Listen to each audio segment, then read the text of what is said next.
मांगन मरण समान है, मत मांगो कोई भीख। मांगन से मरना भला, यह सतगुरु की सीख।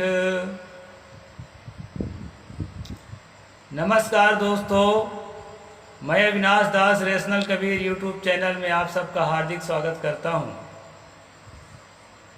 साथियों, यदि आप चैनल को सब्सक्राइब नहीं करे हैं तो सब्सक्राइब जरूर करें। शेयर करके वीडियो को अपने साथियों तक पहुंचाएं और पूरे देश को तर्कशील बनाएं, रैशनल बनाएं, मेहनती बनाएं और जो है स्वस्थ बनाएं, स्वच्छ बनाएं। इसमें चैनल का सहयोग करें। दोस्तों, मैंने सतगुरु कबीर साहब की दो छोटी छोटी कविताएं बोली।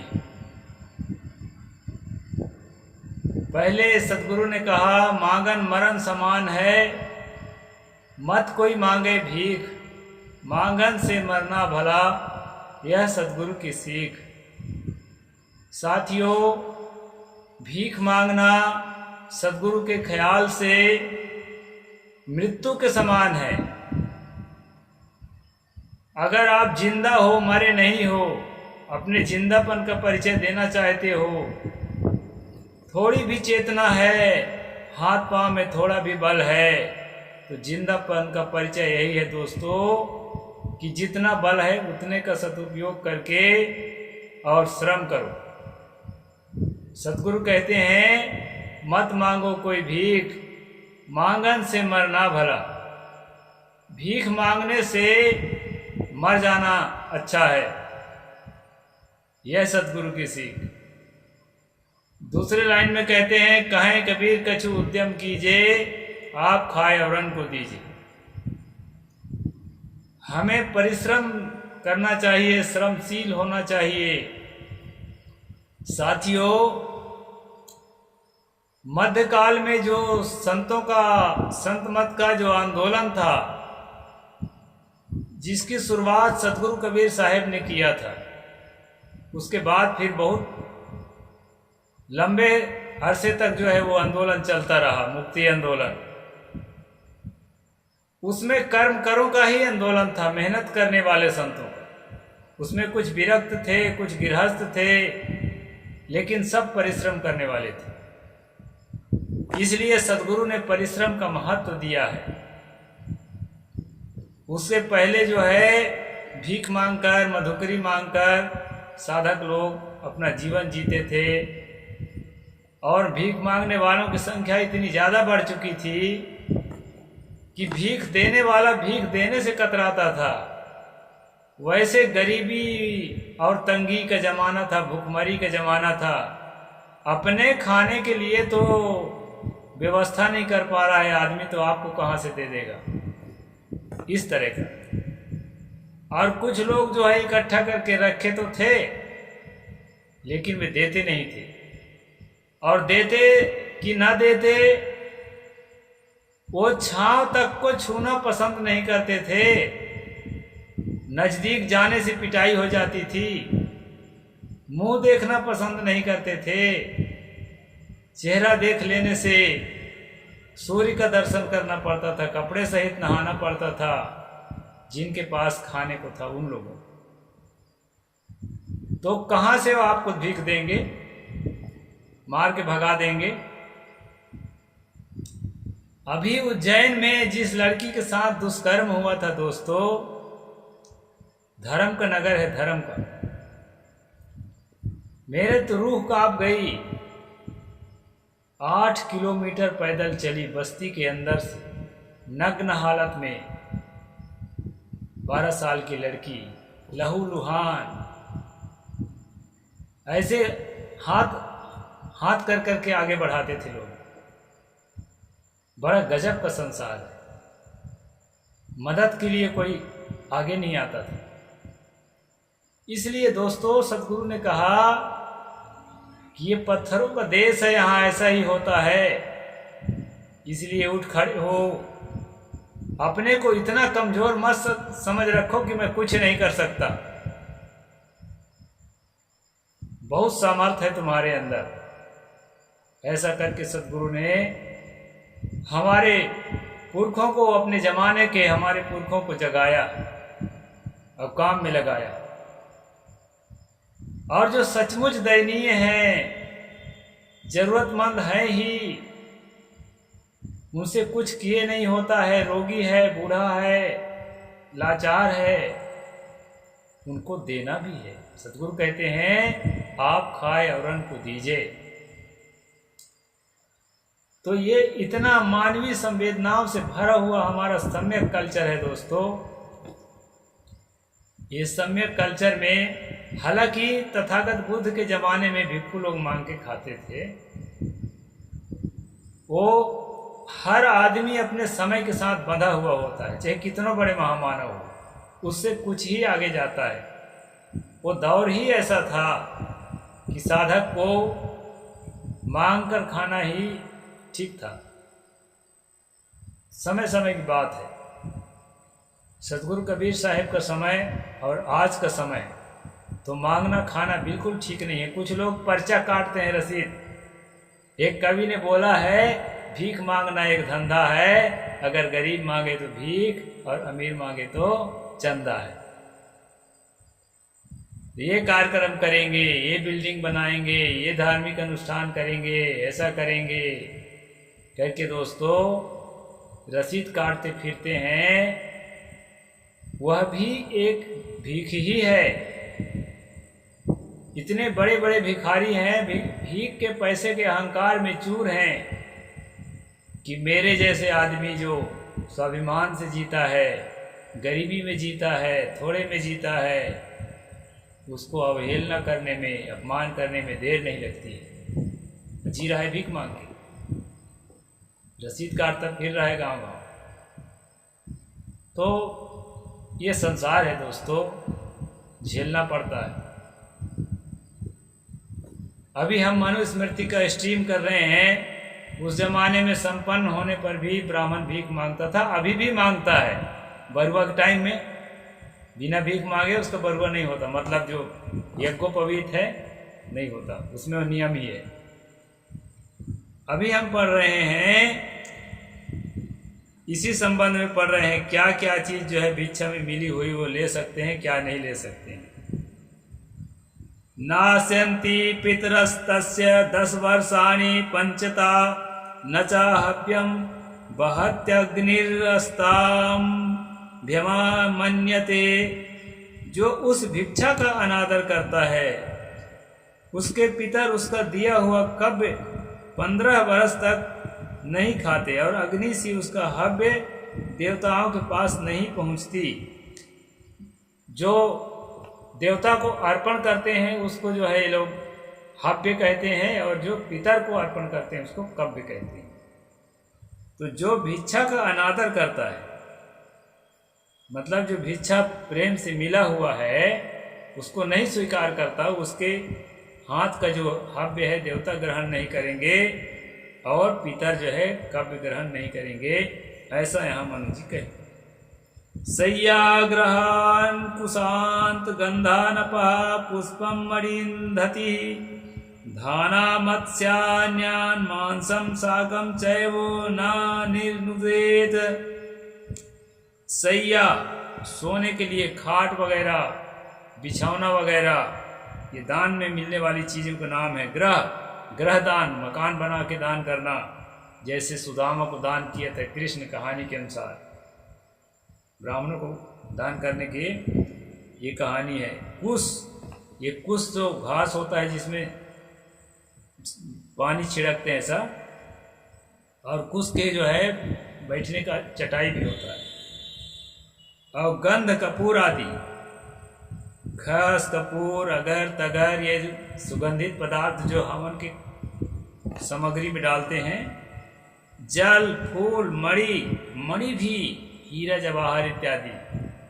दही, चबेना, साग, मछली और मांस।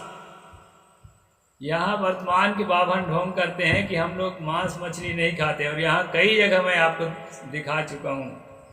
मांसम साकम मत्स्यान, ये है मछली और मांस, अंडा जो भी मिल जाए कोई बिना मांगे दे तो उसे अस्वीकार न करे, खाना ही चाहिए।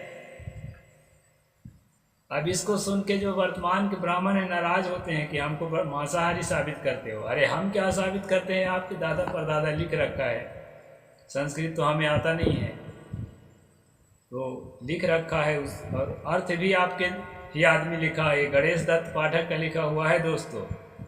ये मत सोचो कि अविनाश दास अपने से लिखता होगा। ये जो है ना, ये मैं आपको दिखा देता हूँ, ये देख लीजिए। गणेश दत्त पाठक का लिखा हुआ मनुस्मृति का टीका है, हिंदी किया हुआ, और कुल्लुक भट्ट का भाष्य है। तो ये जो है चलता था, अभी अभी देखा देखी कबीरपंथियों को देखा देखी नकल करके बावन लोग मांस खाना छोड़ दिए हैं, चोरी चोरी खाते भी हैं। गुरून् भृत्यारश्चिजीर्होस् न चिन्यन् देवताथीनि सर्वतः प्रतिगृह्यान्य तु तृप्यते स्वयं ततः। गुरुओं से, माता पिता आदि से और भृत्यों से पोषणार्थ तथा देवता से, अतिथियों से पूजनार्थ सबसे अर्थात शूद्र आदि से भी धन का दान ले ले, किंतु उस धन का उपयोग स्वयं न करे। कोई चीज अगर शूद्र देता है तो उसको ले ले और उसको बिक्री करके पैसा बना ले, अपने लिए उपयोग न करे। जैसे अन्न दे दिया, इसीलिए ये जो है ना, जब आते हैं वो पीला वर्दी वाले, लाल वर्दी वाले, तो वो घरों घर गेहूं मांगते हैं, चावल मांगते हैं, और क्या करते हैं दोस्तों, इकट्ठा करके उसको बिक्री करते हैं और पैसा जेब में रख के फिर घर जाते हैं। इसीलिए तो शूद्र से भी सब कुछ ले सकते हो, लेकिन उसको अपने जीवन में उपयोग मत करो। मुझे तो लगता है ना, कहा है चोर लबार संत मुनि ज्ञानी, जस अपन तो सौरव जानी।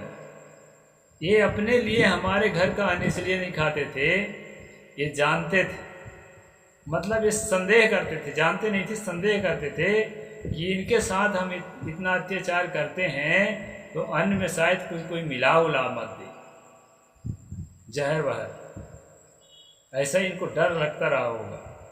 इसलिए जो है पैसा कौड़ी ले लेते हैं, अन्न ले लेते हैं, अन्न को बेच के पैसा भी ले सकते हैं लेकिन खा नहीं सकते। यहाँ पर लिखा है श्लोक नंबर 151, गुरुसूतभेतीषु बिना वै तैर्गृहे वसन आत्मनो वृत्तिमन्विच्छन् गृहिण्यान् साधुतः सदा।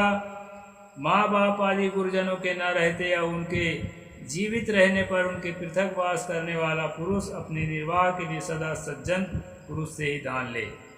अपने निर्वाह के लिए सज्जन से दान लेना चाहिए।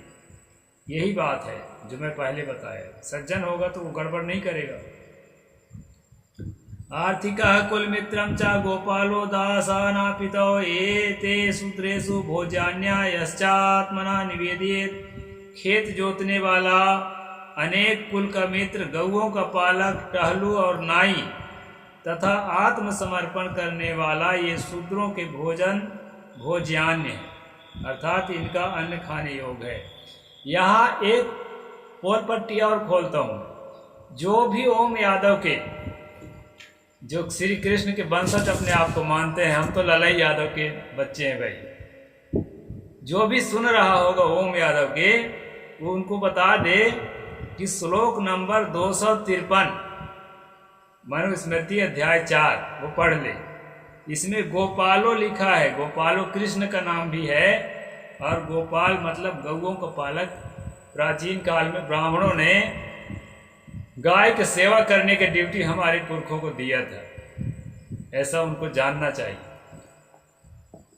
और रही बात राजे रजवाड़े होने की, तो राजे रजवाड़े तो हर जाति से होते थे, क्योंकि पहले जमाने में ना कबीला होता था, और कबीले का जो मुखिया होता था उसको राजा कहा जाता था। तो हर समुदाय के अपने अपने कबीले होते थे। तो सभी राजवंश हैं, राजवंश के हिसाब से यादव जो है छत्री है, ऐसा कुछ नहीं है। छत्री तो सबे है। ब्राह्मण भी जब अपनी प्रतिष्ठा कराना चाहता है ना, तब फारसाधारी परशुराम को पेश करता है, व्यास वशिष्ठ को पेश नहीं करता। कथा पूजा करने वाले, वेद शास्त्र धरने वाले, अपने को प्रतिष्ठित करने के लिए सब छत्री बनते हैं। छत्री मंत्री पत्री कुछ नहीं होता, आदमी आदमी होता है। इस बात को जानना चाहिए। न कोई ब्राह्मण भी नहीं होता, शूद्र भी कोई नहीं है, लेकिन इसकी मान्यता के अनुसार ही, जिसको ये लोग सनातन धर्म कहते हैं, हिंदू धर्म कहते हैं, इसकी मान्यता के अनुसार अहीर और नाई का स्पष्ट नाम बहुत सारे अभी मैं गिन भी चुका हूँ, और आगे अध्याय में आएगा तो गिनूंगा भी। पूरे ओबीसी समुदाय को और किसान वर्ग को मनुस्मृति के भाषा में, हिंदू धर्म ग्रंथ के भाषा में शूद्र ही कहा गया है, क्षत्रिय नहीं कहा गया ना। जातियों का जब नाम गिना हुआ है तब भी आप लोग जो है झगड़ा करते हैं। मैं अपने तरफ से मैं क्या कह सकता हूँ, यहाँ तो है साहब, गऊओं का पालक टहलू कहते हैं जो घर में जो नौकर का काम करता है, और नाई ये आत्मसमर्पण करने वाला शूद्रों के हाथ का भोजन कर लेना चाहिए। ये सछूत शूद्र हैं लेकिन सछूत हैं, इनके हाथ का भोजन कर लेना चाहिए, ऐसा यहाँ मनु कह रहे हैं, इनका खाने योग्य। यादृश्यो भवेदात्या यादृशता चिकीर्तिसम यथा चोप परदेन तथात्मानम निवेदित। उपरोक्त जैसी शूद्रों की आत्मा हो, अपनी इच्छा से जिस प्रकार सेवा करनी है उस प्रकार शुद्ध भाव से आत्मनिवेदन करे। इनके हाथ का अन्न खा लेना है, और ये शुद्ध भाव से अगर देते हैं तो हमको ले लेना चाहिए, ऐसा यहाँ मनु जी कहते हैं। जो अपना परिचय साधु जनों को ठीक नहीं देता, कुछ का कुछ कहता है, वह संसार में बड़ा पापी है, चोर है, और वह आत्मा का अपहरण करता है। ये उसके लिए कहा है दोस्तों, जात के परिचय की बात है। कभी कभी क्या है ना, मिसिर सुकुल तिवारी लिख करके कई लोग, जो भले वो वाल्मीकि हो, चमार हो, कोई भी हो, इनकी भाषा में, अब देखो जहाँ अपमान पर अपमान मिलता है, ऐसी बस्ती में पहुँच गए हैं तो अरे बहुत ज़्यादा अपमान नहीं सहन होता भैया, तो इसलिए चलो सुकुल तिवारी कुछ बोल लेते हैं, बता देते हैं, ताकि कम से कम थोड़ी राहत तो मिलेगी करके बेचारा कोई ऐसा करता है। कई लोग मुझे मिले ऐसा करने, बताए भी हैं कि साहब हमने ऐसा किया तो थोड़ा ठीक रहा। तो ऐसी स्थिति में उसके लिए कहा है, जो कुछ का कुछ बताता है, अपने जाति को सही नहीं बताता, वो संसार में बड़ा पापी होता है और चोर होता है, उस आत्मा का अपहरण करता है, ऐसा यहाँ मनु जी कह रहे हैं। वाच्यार्थान्यता सर्वे वाग्मूला वाग विधि श्रिता तांस्तु यः स्तेन्यान् द्वेषिता सर्वेस्ते किन्नरः। शब्दार्थ वाच्यार से निवत है, शब्द का उसका मूल है, शब्दों से उसके अर्थों का बोध होता है, इसलिए शब्दों को जो मनुष्य चोरी करता है वो सब कुछ चुराने वाला होता है। इस प्रकार जो है यहाँ एक दो बात और है जो बहुत महत्व की नहीं है। इस प्रकार ये चौथा अध्याय जो है लगभग मैं समाप्त कर दिया दोस्तों, और अब पांचवा अध्याय में प्रवेश करेंगे। यदि आप सब्सक्राइब नहीं करें, सब्सक्राइब करें कृपा करके, और अपने साथियों तक शेयर करके पहुंचाएं। महर्षि पिता देवता के ऋण यथा विद्युतीर्ण होकर गृहस्थी का सारा भार पुत्र छोड़कर आप काम की नहीं है, ऐसे बातें हैं, इसको छोड़ो चक्कर। तो ज़रूर आप लोग सहयोग करें दोस्तों। साहेब बंदगी, जय जोहार, जय भीम, नमो बुद्धाय, जय भारत।